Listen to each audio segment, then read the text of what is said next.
ज्वाला की मदद से रुका हुआ बांध खोलकर मगध के महल की तरफ नदी और रुके हुए पानी का बहाव कर दिया जाता है। इस घटना में ज्वाला भी मारी जाती है, लेकिन मगध और गांधार की संयुक्त सेना का एक बड़ा हिस्सा बाढ़ में बह जाता है। अमात्य को महल में एक संदिग्ध युवक शशांक मिलता है, लेकिन वो उसे जाने देते हैं। पानी की तबाही के बाद चाणक्य अब अपने दल के साथ पहाड़ी से कुछ करने का निर्णय लेते हैं। आज का दिन जैसे मगध के महाराज धनानंद के लिए आश्चर्यों से भरा हुआ था। अपने रास्ते से कई मील हटकर एक नदी ने उनकी सेना और महाराज आंभी की भेजी हुई गांधार की मददगार सेना को लगभग तबाह कर दिया था। जिस विशाल सेना का उन्हें घमंड था कि वो सेना सिकंदर भी नहीं हरा सकता, वो अब कुछ मामूली टुकड़ियों में बदल गई थी। अमात्य का दिमाग भी हर संभावना को तलाश रहा था, लेकिन आचार्य चाणक्य की इस एक चाल से उसकी भी शह और मात हो गई थी। तभी उन्हें दूर से आते हुए दो विशालकाय पक्षी दिखे। उनके पास आने पर पता चला कि ये कोई पक्षी नहीं बल्कि यान थे। एक यान के कुछ पास आने पर उन्हें आचार्य चाणक्य दिखे। कुछ ही पल के लिए उनकी आंखें एक दूसरे से मिली। आज पहली बार धनानंद के पैर कांप रहे थे। तबाही के बाद पसरे सन्नाटे को तोड़ते हुए चाणक्य चिल्लाए, कैसे हो राजन? देखो, मैंने अपनी शिखा अभी तक नहीं बांधी है, लेकिन अपने आसपास देखकर तुम्हें पता चल गया होगा कि बहुत जल्द यह अवसर भी मुझे मिलेगा। धनानंद के पैरों तले जमीन खिसक गई। उसने सपने में भी नहीं सोचा था कि काम सा लगने वाला इंसान उसके राज्य की नींव हिला के रख देगा और उसका ऐसे मजाक बना जाएगा। धनानंद ने खुद को संभाला और क्रोध में गुर्राया, इस कपटी के पास यह विमान कैसे आया? अमात्य, खत्म कर दो इसे।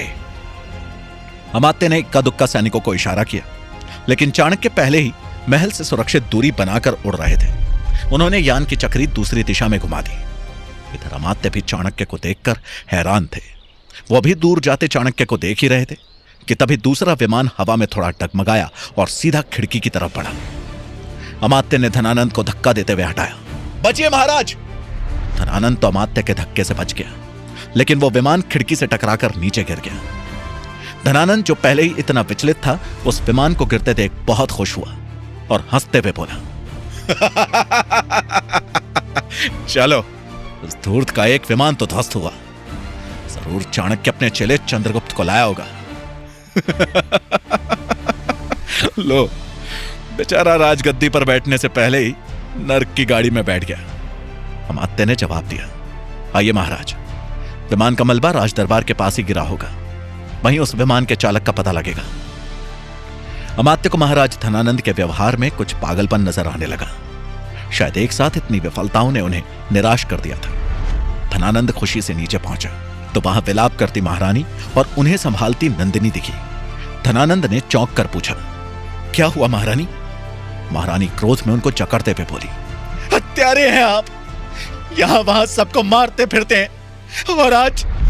धनानंद कुछ बोलता, उससे पहले उन्होंने विमान के मलबे में पड़े पब्बत की तरफ इशारा किया। मलबे के ऊपर पब्बत का बेजान शरीर पड़ा था। धनानंद जमीन पर बैठ गया। उसने आज तक बहुत सी लाशें देखी थी, लेकिन अपने बेटे के मृत शरीर को पास से देखने की उसकी हिम्मत नहीं थी। तभी पब्बत के शरीर से अजीब सा धुआं उठने लगा और सब कुछ कदम पीछे हट गए। किसी का ध्यान नहीं गया, लेकिन नरभक्षी सरदार अघोरनाथ की आत्मा उस शरीर से निकल चुकी थी। शाम के साय में महल के चारों ओर शोर गूंजने लगा। अमात्य ने अपने कक्ष से निकलकर एक सेवक को बुलाया और बोले, अब यह किसका शोर है? सेवक धीमे स्वर में बोला, प्रहरी के अनुसार सेना कम होने के कारण राज्य के कई लोग महल को घेर रहे हैं। इनमें से कई उन परिवारों से हैं जिनका कोई अपना। इतना कहकर वो सेवक चुप हो गया। अमात्य को पहले ही अंदेशा था कि सेना के कम होने के बाद लोगों में विद्रोह की भावना जागने लगेगी। उन्होंने उपसेनापति सीमांत को बुलाया। सीमांत बोला, जी महामंत्री, आपने बुलाया? अमात्य ने चिंता भरे स्वर में कहा, हाँ, स्थिति हर पल बिगड़ रही है। अब से बचा हुआ हर सैनिक 20 घंटे पहरा देगा।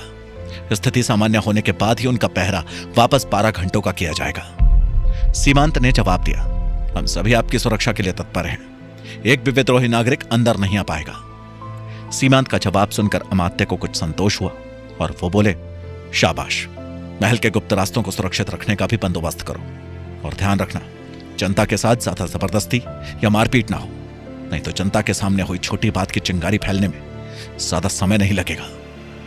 सीमांत सोच रहा था कि लोगों की जान की कीमत कुछ ना समझने वाले अमात्य आज उसे मारपीट भी करने का आदेश दे रहे थे। सीमांत को तैयारी समझाने के बाद अमात्य तेज कदमों के साथ महाराज धनानंद के कक्ष में पहुंचे। धनानंद महारानी और नंदिनी को पब्बत के शव के पास छोड़कर बुरी खबरों से एकांत पाने अपने कक्ष में आ गया था। अमात्य ने अंदर आते ही कहा, महाराज उठिए। धनानंद ने कटाक्ष करते हुए कहा, अब क्या हो गया? आसमान से आग बरस रही है या चाणक्य ने धरती को हमें निगलने का न्योता दिया है? अमात्य बेसब्र होते हुए बोले, महाराज इन बातों का समय नहीं है, संभालिए अपने आप को। बाहर विद्रोहियों की भीड़ बढ़ रही है, खतरा बढ़ता जा रहा है। मैंने यहां से निकलने का अच्छा इंतजाम कर लिया है। धनानंद गुस्से में गरजा, तो अपने इंतजाम से खुद निकल जाओ, मैं कहीं नहीं जाने वाला। अमात्य ने अपने महाराज को फिर से समझाने की कोशिश की। महाराज स्थिति को देखिए, आप हैं तो सब कुछ है। अगर हम यहां से निकलकर दोबारा दलबल के साथ आएंगे तो ये महल और राज्य फिर पालेंगे। उधर बगरी और चाणक्य के अन्य सहयोगी राज्यों का हमला कभी भी हो सकता है। मैंने सीमांत के साथ मिलकर सारी तैयारी कर ली है। धनानंद के ठहाके ने अमात्य की बात बीच में ही रोक दी।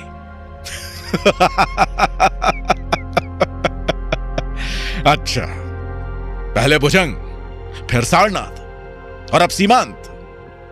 कोई फायदा नहीं है अमात्य, सब मरेंगे बारी बारी। अब बहुत देर हो चुकी है, अमात्य बोले। लेकिन महाराज, धनानंद ने अपनी तलवार निकाल ली और चिल्लाया, बस अमात्य। आज पहली बार अमात्य ने मगध के महाराज की तलवार अपनी गर्दन पर देखी थी। धनानंद ने अपनी बात जारी रखी, हमने कहा ना कि हम इसी महल में रहेंगे। अगर आपको जाना है या सहायता लानी है तो आपको जाने की खुली अनुमति है।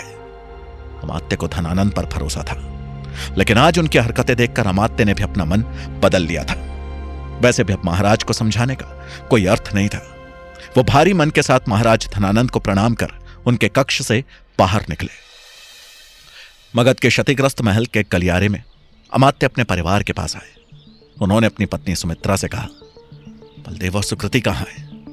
सुमित्रा ने जवाब दिया, दोनों अपने कक्ष में ही हैं। एक पोटली में कुछ सामान रखते हुए अमात्य बोले, जल्दी दोनों को बुलाओ, हमें बिना समय गवाए यहां से निकलना है। सुमित्रा ने शंका में पूछा, अभी तो हमारी रक्षा में कई सैनिक हैं। अमात्य ने उनकी बात काट दी और बोले, लगता है तुम महल के वैभव की इतनी आदी हो गई हो कि सामने मंडराता खतरा भी नहीं देख पा रही। ये लोग ज्यादा समय नहीं रहेंगे।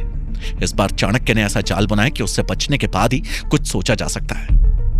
फिर अमात्य अपनी योजना अनुसार वो अपने परिवार के साथ एक गुप्त सुरंग से महल से बाहर निकल रहे थे कि रुक गए। सुमित्रा ने पूछा, क्या हुआ, कुछ छूट गया है क्या? अमात्य कुछ सोच में पड़कर बोले, हाँ, एक काम छूट गया है। तुम लोग जाओ, सीमांत तुम्हें मेरे सुरक्षित ठिकाने पर ले जाएगा।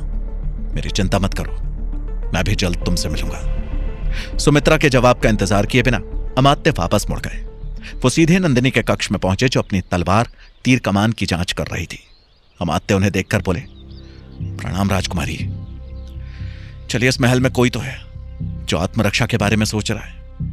नंदिनी ने अमात्य का अभिनंदन करके पूछा, आप किस बारे में बात कर रहे हैं? अमात्य बोले, महल और राज्य का हाल आपसे छुपा नहीं है, लेकिन आज जिस तरह से चाणक्य ने पब्बत को प्यादा बनाकर महाराज और महारानी की भावनाओं को तोड़ा है, वो मुझसे देखा नहीं गया। नंदिनी ने सहमति जताई, हाँ, पब्बत मेरा कोई प्रिय नहीं था, लेकिन आज जिस तरह वो जानबूझकर मौत के मुंह में धकेला गया है, वो मैं मरते दम तक नहीं भूलूंगी।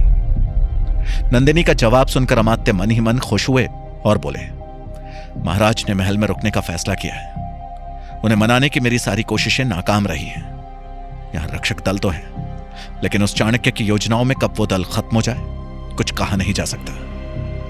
नंदिनी बोली, मैं पिताजी को जानती हूं, उन्हें गहरा सदमा लगा है, वो नहीं जाएंगे।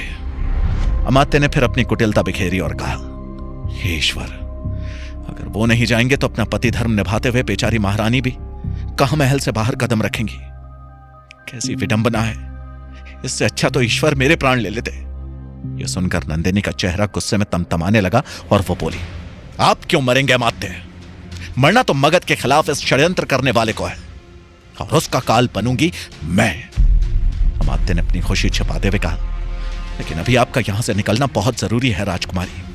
यहां कभी भी खतरा बढ़ सकता है। एक बार यहां से निकलकर हम आगे की योजना बना सकते हैं। वहीं मगध की पिपलीवन की सीमा के पास चाणक्य का दल उनसे मिलने आए उग्रसेन और शंभुनाथ के साथ था। सबके चेहरों पर विजयी मुस्कान थी, पर इस दिन के लिए हाल ही में वीरगति को प्राप्त हुए अपने साथियों का दुख भी। कुछ देर औपचारिकताओं के बाद चाणक्य उग्रसेन से बोले, आपने खुद सेना के साथ आकर सीमा की नाकाबंदी कर मगध के सैनिकों और धनानंद का मनोबल तोड़ दिया है। शंभुनाथ बोले, आचार्य चाणक्य का आदेश था तो राजा उग्रसेन कैसे मना कर पाते? सूचना के अनुसार मगध के सैनिक डरे हुए हैं कि अब आपकी कौन सी योजना पर कहां से हमला होगा। उग्रसेन ने पूछा, आचार्य, और बाकी सीमाओं को कैसे बंद किया जाएगा? चाणक्य ने कहा, निश्चिंत रहिए, हमारे सहयोगी राज्यों ने बाकी सीमाओं को भी बंद कर दिया है। बाढ़ के बाद से मगध के महल पर हमारा दबाव हर पहर के साथ बढ़ रहा है। तभी वहां चंद्रगुप्त का जयघोष गूंजने लगा। पीपली वन के राजा चंद्रगुप्त की जय, हमारे भाग्य विधाता चंद्रगुप्त की जय, भारत के भावी सम्राट चंद्रगुप्त की जय। मगध के सैनिकों के भागने के बाद पीपली वन के लोग खुलकर अपने असली उत्तराधिकारी के लिए नारे लगा रहे थे। माहौल में खुशी छा गई। वहां के मुखिया और शिल्पकार चाणक्य और चंद्रगुप्त के पास आए और बोले, आचार्य चाणक्य, हमें पता है कि चंद्रगुप्त को आप भारत का सम्राट बनाना चाहते हैं, लेकिन उस पर पहला हक पीपली वन की मिट्टी का है। मेरा आपसे निवेदन है कि मगध का राज्याभिषेक होने से पहले चंद्रगुप्त पीपली वन की राजगद्दी पर आए। चंद्रगुप्त आदर से बोला, क्षमा मुखिया जी, लेकिन अगर मैं मगध की राजगद्दी पर बैठूंगा तो अपने आप ही यहां का राज्य भी मेरे अधीन होगा। तो इसमें अंतर क्या है? आचार्य चाणक्य मुस्कुराते हुए बोले, बहुत बड़ा अंतर है पुत्र। चंद्रगुप्त सवालों के साथ आचार्य के चेहरे को देखने लगा तो उन्होंने कहा, कभी उस मगध के महाराज ने पीपली वन को हड़पा था, आज पीपली वन का राजा मगध जीतेगा। आचार्य के शब्दों को चंद्रगुप्त ने मुस्कान के साथ सहमति दी। इसके बाद वही मुखिया शिल्पकार उन्हें एक कक्ष में ले गए। चंद्रगुप्त ने सवालिया नजरों से पूछा, यहां ऐसा क्या खास है जो बड़े से प्रांगण से आप हमें इस घर में ले आए? शिल्पकार मुस्कुराकर बोले, यहां कुछ ऐसा है जो आपके लिए तीर्थ की तरह होगा। मैंने आपके पिता राजा चंद्रवर्धन और माता महारानी मुरा की मूर्तियां बनाई हैं, जो अब तक मगध के सैनिकों के डर से छिपा के रखी गई थी। यह कहकर उन्होंने दो मूर्तियों से कपड़ा हटाया और पीपली वन के राजा रानी की जीवंत मूर्ति सबके सामने थी। चंद्रगुप्त भाव विभोर हो गया, लेकिन सबके बीच में उसके पास कहीं जाकर रोने की या अपना मन हल्का करने की जगह कहां थी। फिर उन मूर्तियों में ऐसा आकर्षण था कि वो बस उन्हें देखे जा रहा था। राजा चंद्रवर्धन और महारानी मुरा की मूर्तियों के सामने ही चंद्रगुप्त ने पीपली वन के राजा होने की शपथ ली और आचार्य चाणक्य ने उसका अभिषेक किया। कुछ देर बाद चाणक्य ने सबके बीच से चंद्रगुप्त को एक कक्ष में बुलाया और भोला के नक्शों के हिसाब से मगध में घुसने की योजना बनाने लगे। सभी की स्वीकृति के बाद चाणक्य बोले, अब हमें ज्यादा देर नहीं करनी चाहिए। उनका मनोबल टूट चुका है। बचे हुए सैनिकों में से कई के भागने की या आम लोगों द्वारा ही मारे जाने की खबरें आ रही है। शंभुनाथ ने सहमति जताते हुए कहा, आप सही कह रहे हैं आचार्य। अब मुझे लगता है कि कई सैनिक तो हमारी सेना देखते ही भाग जाएंगे या हथियार डाल देंगे। चंद्रगुप्त मगध की दिशा में देखता हुआ बोला, जैसा आपको उचित लगे आचार्य। सावधान धनानंद, अखंड भारत की शुरुआत करने और अपने माता पिता की मौत का बदला लेने पीपली वन का राजा चंद्रगुप्त आ रहा है। क्या मात्य चंद्रगुप्त के आक्रमण से बच जाएंगे? क्या यह धनानंद के जीवन का आखिरी दिन है? क्या नंदिनी मगध की हालत का बदला ले पाएगी? जानने के लिए सुनिए चाणक्य का अगला भाग।